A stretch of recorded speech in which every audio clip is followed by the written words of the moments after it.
My phone rang just after sunset. The sky outside was painted with streaks of deep orange and purple, but I barely noticed.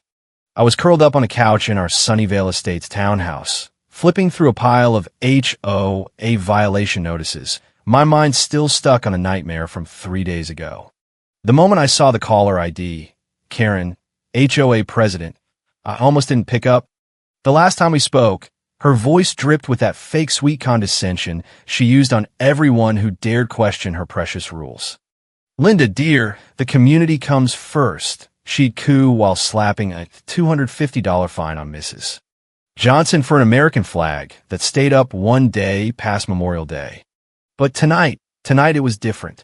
"Linda," her voice cracked like a cheap lawn gnome under a lawnmower. "We need to meet now. Please." For a second I thought I'd misheard her. Karen never begged. Not for anything. She was the queen of Sunnyvale Estates, the woman who once wrote a 3-page memo about the exact shade of beige allowed for front doors and enforced it like it was the Ten Commandments. "What happened?"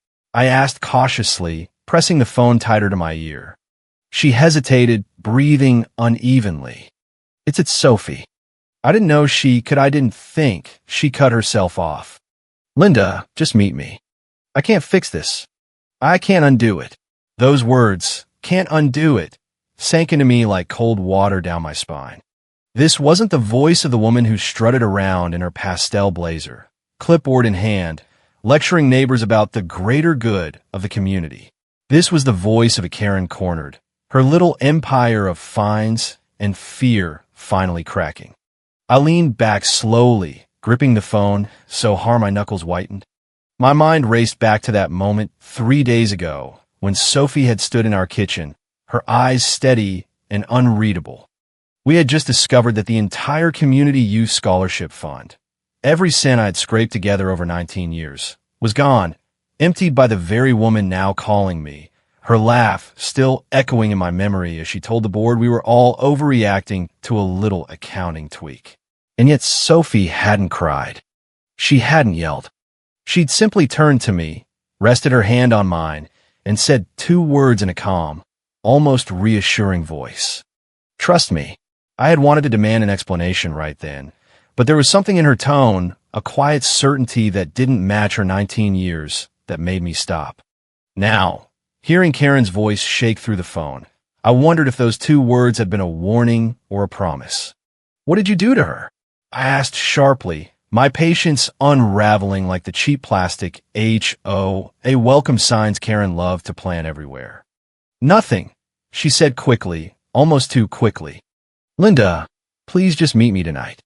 You need to hear this in person, and bring Sophie." I froze. She wanted to see Sophie. The same Sophie she'd smirked at when my daughter calmly pointed out that the scholarship fund was supposed to be locked for kids like her. "What?" I asked, but she only whispered, "Because I think I made the biggest mistake of my life." The line went dead.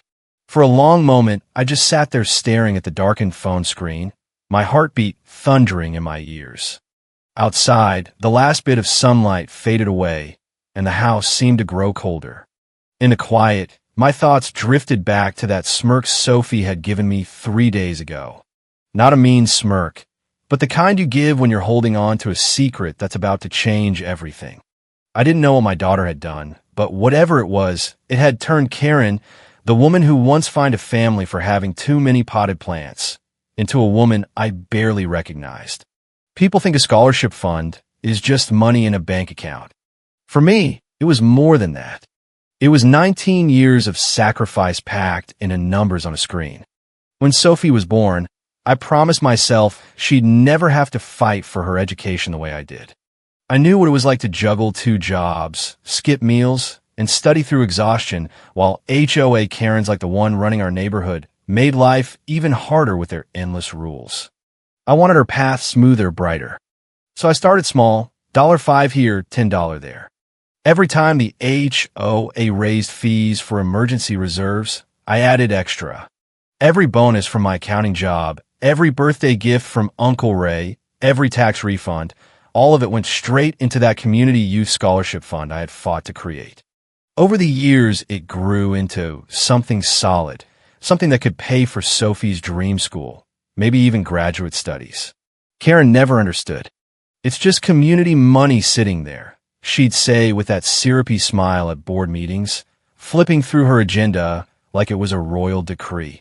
We could be using it for something fun. New landscaping, a community pool upgrade. Why lock it away for years? I try to explain. Because these kids' futures matter more than another pointless fountain. She'd smirk. Future? They're smart. They can figure it out when the time comes. Those talks usually ended with me walking out before I said something I couldn't take back. It wasn't that Karen didn't care about the neighborhood. She did, in her own twisted way. But her care was loud, showy. She liked the big gestures, the quick wins, spending now instead of saving for something the rest of us wouldn't enjoy until later. That wasn't her style. We'd been drifting into open war for a while. Little disagreements over rules became bigger ones. Her endless special assessments for projects that never happened. I learned to stop asking questions and just keep my focus on Sophie. Then last month, Sophie got her acceptance letter to Westbridge University, her dream school since she was 14. The moment she read it, she screamed, hugged me so tight I couldn't breathe, and started talking about dorm rooms, majors, and clubs. Karen had clapped at the board meeting, given her that fake congratulations, dear, and said, "See, I told you the kids would figure it out." I didn't think much of her tone at the time. I was too busy imagining Sophie walking across that graduation stage in 4 years, smiling in her cap and gown. If I'd been paying closer attention, maybe I would have seen the signs. The extra board meetings Karen called at odd hours. The credit card statement for the HOA that didn't quite add up. The little smirk she had whenever scholarship money came up in conversation. But I didn't. And that blind spot would cost the entire neighborhood more than I ever imagined. Because just 2 weeks after Sophie's acceptance letter arrived, everything I'd built for her, and for every other kid in Sunnyvale, was gone. It was a Thursday afternoon when I found out. The day had been quiet. Sophie was at her part-time job at the library, and Karen had left early, saying she had a big meeting downtown with investors. I was sorting laundry when I remembered I needed to check the scholarship fund. The tuition deadline for Westbridge's first payment was only a few weeks away, and I wanted to make sure everything was ready. I made myself a cup of tea, sat at the kitchen table, and logged into the account. It took a second for the numbers to load. When they did, I almost dropped my cup. 0. Total. 0. For a moment, I thought it was a glitch. I refreshed the page. The same thing stared back at me. A string of zeros where nearly 2 decades of neighborhood hope should have been. I clicked through the transaction history, my hands trembling. One massive withdrawal. No note, no reason. The date was 2 days ago. My heart was pounding so loudly I barely heard the HOA community email ping on my phone. Karen had just sent a cheerful blast. Exciting news, neighbors. The board has invested our reserves in a once-in-a-lifetime opportunity. You'll all thank me later. I stood up so fast my chair screeched against the floor. The scholarship fund, it's gone. All of it. When Karen showed up at the emergency board meeting later that evening, looking smug in her monogrammed blazer and carrying a folder from some fancy steakhouse, she didn't even flinch. In fact, she laughed, a deep, almost mocking laugh that made my skin prickle. "Oh, that?" she said, waving a hand like she was shooing a fly off her perfect lawn. "Relax, Linda. I used it for something better. An opportunity came up. Once in a lifetime. You'll thank me later." My mouth fell open. Better? That was the kids' futures, Karen. "They'll still have futures," she said, leaning casually against the podium. "This is an investment. You have no idea how much money we'll make. It's called thinking big, Linda." Before I could answer, Sophie walked in from the back of the room, holding a folder from the library. She froze when she saw my face, then looked between us. "What's going on?" she asked slowly. "Your mom's freaking out over nothing," Karen said with a smirk. "I've got everything under control." I felt my voice crack as I told her. "The scholarship fund is gone." She took it. I braced for her reaction. Tears, panic, maybe even yelling at the queen of ridiculous rules. But instead, Sophie's expression stayed calm. She stepped closer, set her folder on the table, and looked me straight in the eye. "Trust me, Mom," she said softly. That was it. No questions, no outrage, just those two words. Karen rolled her eyes and muttered something about people overreacting to numbers in a bank account before strutting out to inspect someone's mailbox color.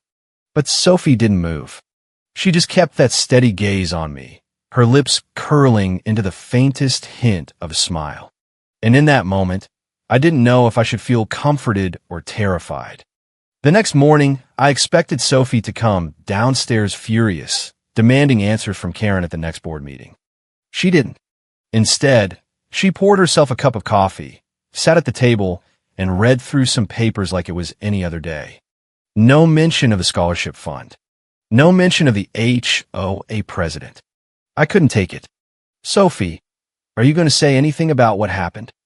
She glanced at me over her mug. "I already did, Mom. I told you to trust me."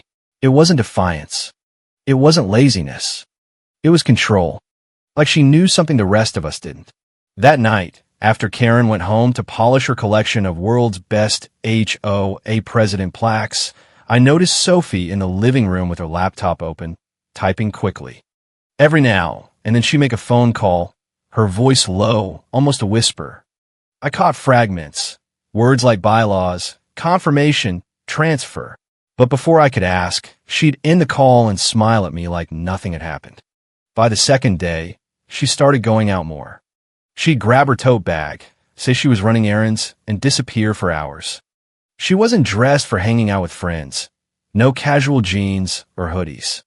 She wore neat blouses, her hair tied back, and sometimes carried a thin folder tucked under her arm.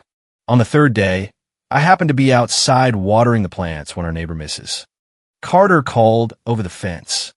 "She's been busy lately, hasn't she?" the old woman said, her sharp eyes twinkling. I hesitated. "You've seen her?" "Oh, yes. Walking past my porch every afternoon, always in a hurry. She's been meeting someone over by the bus stop. Tall man, older. Not her father, that's for sure." My heart jumped. "Do you know who?" "Mrs." Carter smiled knowingly. "No idea. But she isn't as helpless as she looks, Linda. Don't underestimate that girl." That night, Sophie came home with an envelope in her bag. She tucked it into her desk drawer without saying a word. I wanted to confront her right then, but the way she looked at me, calm, steady, almost reassuring, made me pause. Karen, meanwhile, was walking around the neighborhood like a queen who had just won the lottery. She started wearing her nicer blazers, splurging on catered board meetings from expensive restaurants, and telling anyone who'd listen about her once-in-a-lifetime business deal. She even invited a couple of her cronies over one night, opening a bottle of wine we'd all been saving for the annual block party. "This is just the beginning," she said loudly, swirling the wine in her glass like she was some big-shot investor. "You don't make money by letting it sit in a savings account. You got to take risks." I sat quietly at the edge of the meeting, pretending to scroll through my phone while every word made my stomach tighten. All I could see was the number on that bank screen. 0. In the other world, Sophie moved with quiet precision. While Karen boasted to her friends about the big return her investment was going to bring, Sophie was in her room, her laptop glowing against the dark. Sometimes I'd see her flipping through pages of what looked like legal documents, the HOA covenants I'd never bothered to read past page 2. Other times she'd be scribbling notes in a notebook, her handwriting small and tight. One night, after Karen had gone home to admire her perfectly trimmed hedges, I knocked on Sophie's door. She was sitting cross-legged on the floor, a printer humming beside her. Stacks of papers were neatly arranged in front of her. "What are you doing?" I asked softly. She looked up, her expression unreadable. "Just making sure everything's in place." "In place for what?" She hesitated for a moment, then smiled faintly. "You'll see. Just a little longer, Mom." I wanted to push, but something about her tone, steady, confident, stopped me. It was the same tone she'd used when she said, "Trust me." The next afternoon, I spotted her in the driveway talking to Uncle Ray. He was leaning against his car, his face serious as Sophie showed him something in her folder. They spoke quietly, and I couldn't hear their words, but I noticed Ray glance toward Karen's house before nodding. Then almost as quickly as he arrived, he was gone. That evening at the neighborhood potluck, yes, the one Karen insisted on hosting to celebrate community spirit, Karen was in full showman mode. I'm telling you, this thing's going to triple in value in no time. And when it does, we can upgrade the whole neighborhood. Heck, we could get every kid whatever school supplies they want. Sophie interrupted her with a polite smile. That's nice, Karen. But maybe you should wait before you start planning how to spend the profits. Karen frowned. You don't understand how business works, sweetheart. Sometimes you have to. Sophie cut her off again, still calm. And sometimes you have to make sure you've read all the fine print. The air between them tightened. Karen forced a laugh, but I saw the flicker of irritation in her eyes. Later that night, I passed by Sophie's room and saw her sitting on her bed, staring at her phone. Then her face lit up and she typed something quickly. She leaned back with the smallest smile like she'd just gotten exactly what she wanted. She caught me in the doorway and raised an eyebrow. Everything's going to be fine, Mom. I wanted to believe her. I really did. But I also knew that whatever she was doing, she was keeping it completely to herself. And that made me both proud and scared at the same time. Meanwhile, Karen's big deal was becoming her favorite subject. She started making calls from the community center instead of her office, talking loudly about meetings, negotiations, and numbers going up. She didn't notice Sophie quietly listening from the kitchen doorway, her face thoughtful. That Friday, she came home carrying a box of expensive cigars. Yes, cigars at an HOA meeting, and announced, "We're celebrating tonight. My guy says the deal is about to close. Big payday." Sophie glanced at me, then back at her. That's great, Karen. I'm happy for you. But there was something in her voice, too controlled, that made me realize she knew more than she was letting on. It was then I started to understand that whatever Sophie was building, it wasn't just about getting the scholarship fund back. It was about something bigger. And Karen, so wrapped up in her own victory, didn't see it coming. It started with a phone call. Karen was in the community center, sipping coffee and scrolling through her phone when it rang. Her voice was loud at first, cheerful even, but after a few seconds, her tone shifted. What do you mean there's a delay? She snapped. No, that's not what we agreed on. I froze at the snack table, pretending to arrange cookies while my ears sharpened. She paced the room, running her free hand through her perfectly highlighted hair. I already moved the money. You said it was locked in. When she hung up, she caught me watching. Just a hiccup, she said quickly. These things happen. Nothing to worry about. But she was lying. I could see it in the tightness of her jaw, the same jaw that had smiled while she fined families for having the wrong shade of mulch. Over the next few days, the calls kept coming. Sometimes she'd take them outside near the ridiculous no parking sign she'd installed, other times in the garage where she stored her collection of HOA violation notices. Each time she came back looking more tense. She stopped bragging about the deal and started muttering about miscommunications and people not keeping their word. Sophie, meanwhile, was unshaken. She moved like clockwork. Meetings with Uncle Ray, quiet evenings with her laptop, and the occasional manila envelope slipping into her tote bag. She never brought up the scholarship fund, never asked Karen about her investment. It was as if she was letting the queen of beige doors unravel on her own. One night, I found her at the dining table highlighting sections of what looked like contracts, the very HOA bylaws Karen loved to quote. She didn't hide it, but she didn't offer explanations either. Long night? I asked. She smiled faintly. Not really. Just tying up loose ends. I sat across from her. Sophie, whatever you're doing. She looked up, cutting me off with that calm, steady gaze. Mom, you'll understand soon, but I need you to stay quiet for now. Something about the way she said it, not a request, but a certainty, made my chest tighten. By the end of the week, Karen's frustration turned into visible panic.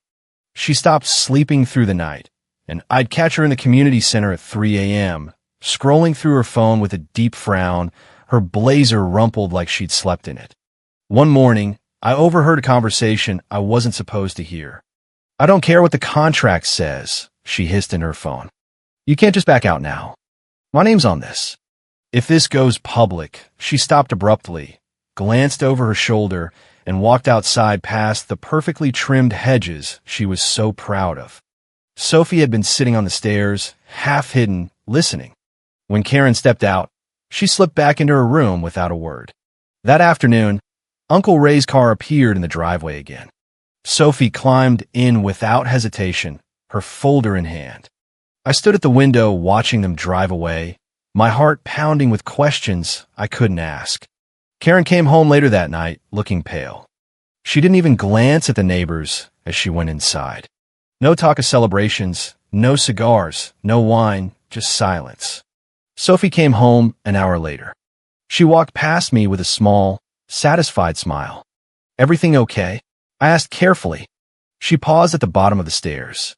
Better than okay, Mom. Just be ready for what's coming. There was no arrogance in her voice, just quiet certainty. It was in that moment I realized something important. Karen wasn't the one holding all the cards anymore. The house, well, the whole neighborhood, felt quiet that morning, but it wasn't the peaceful kind of quiet. It was the kind that felt heavy, like the air itself knew something was about to happen. Karen had been avoiding eye contact for days. Her shoulders slumped more each time she walked through the community gates.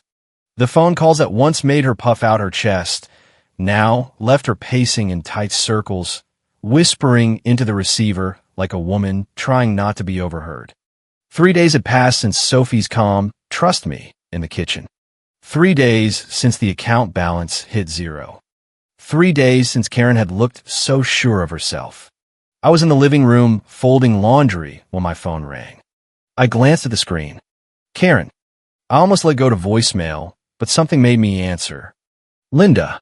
Her voice was unsteady, almost breaking. We need to meet now. I froze. What's going on? There was a pause, and I could hear her shaky breathing on the other end. It's Sophie. I didn't know she could. I didn't think she cut herself off like the words were too heavy to finish. My grip on the phone tightened. What are you talking about? Just meet me, she said, her voice trembling now. Please bring Sophie. We will need to talk before it's too late. Too late for what? Silence. Then, I can't fix this, Linda. I can't undo it. A cold shiver ran through me. Karen never admitted defeat. Not to me, not to anyone. Hearing her say those words felt like the ground had shifted beneath my feet. Sophie was upstairs. I called her name, and she came down slowly, her phone in hand, her expression unreadable. It's Karen, I told her. She wants to meet. She sounds different. Her lips curved into the faintest smile. I told you to trust me. I stared at her. Sophie, what did you do? She didn't answer. Instead, she slipped on her jacket, picked up her bag, and headed for the door. Let's go, Mom. I followed her, my mind racing, my pulse pounding. Whatever she'd set in motion these past 3 days had caught up to Karen, and the queen of Sunnyvale Estates wasn't laughing anymore. Karen was already at the community center cafe when we arrived, sitting at a corner table with her back to the wall. Her blazer was wrinkled, her hair uncombed. She looked nothing like the confident woman who had swaggered around our neighborhood just a week ago, finding people for crooked welcome mats. When she saw Sophie, she flinched, not with anger, but with something closer to fear. Sit, she said quietly, gesturing to the chairs across from her. I slid into the seat, but Sophie remained standing for a moment, her gaze locked on her. You wanted to talk, she said. So talk. Karen swallowed hard. I made a mistake. The investment wasn't what I thought it was. It's gone. All of it. And her voice cracked.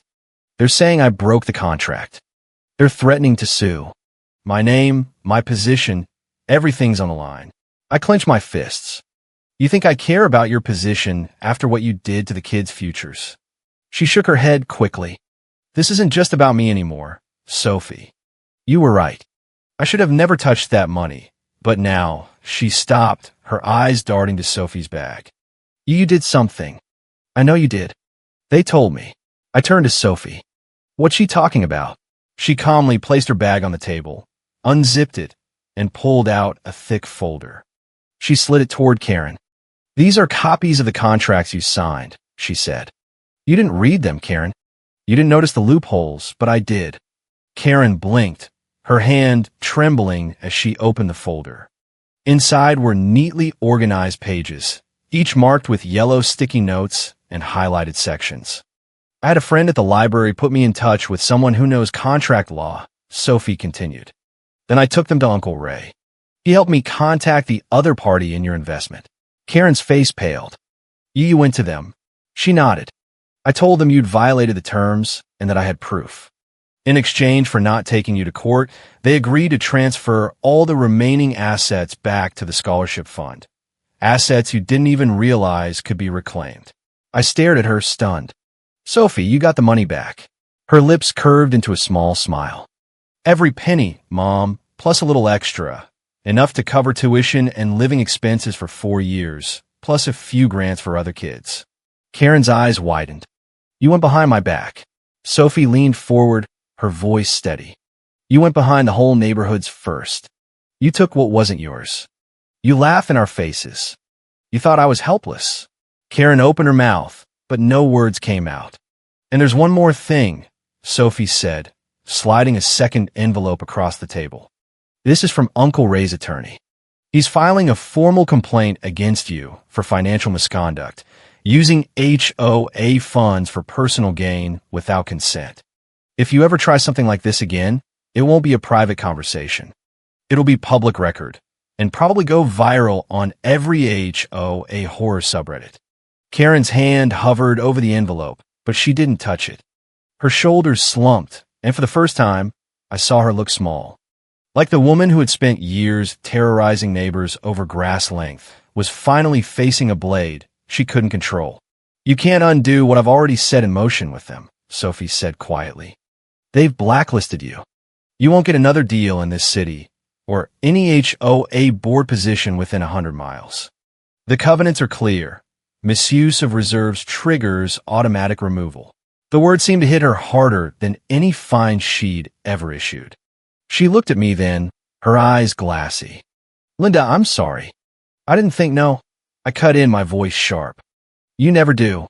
You just smile, quote rules, and take what you want while the rest of us pay the price." Sophie stood, slinging her bag over her shoulder. "Come on, Mom. We're done here." I followed her out, my heart pounding with a strange mix of pride and disbelief. As we stepped into the sunlight, I glanced at her. "You really had this plan from the moment she took the money, didn't you?" She smiled faintly. "Not planned exactly, but when she laughed at us, at all the kids, she decided I wasn't going to let her win." We walked away from the cafe, leaving Karen behind in the shadow of her own choices. For 19 years, I had been the one protecting Sophie from the petty tyrants of Sunnyvale. But now, I realized she was more than capable of protecting herself and every other kid who'd ever been fined into oblivion by people like Karen. The next morning, the neighborhood woke up to a new email from the board. Karen's resignation. Effective immediately. The subject line read, "Personal reasons, but everyone knew better." "Mrs. Carter waved at me from her porch, chuckling. "That girl of yours is something else." Sophie just shrugged when I asked how she pulled it off. "The bylaws were right there in the library, Mom." Karen never read past the part that gave her power. I read everything, and that was it. The scholarship fund was restored. Sophie's tuition was covered. Other families started donating again, knowing it was safe. Karen's perfect lawn? It somehow got a little overgrown that week. Probably because she was too busy packing up her plaques and moving to a non-HOA condo somewhere far away. But the real victory wasn't the money.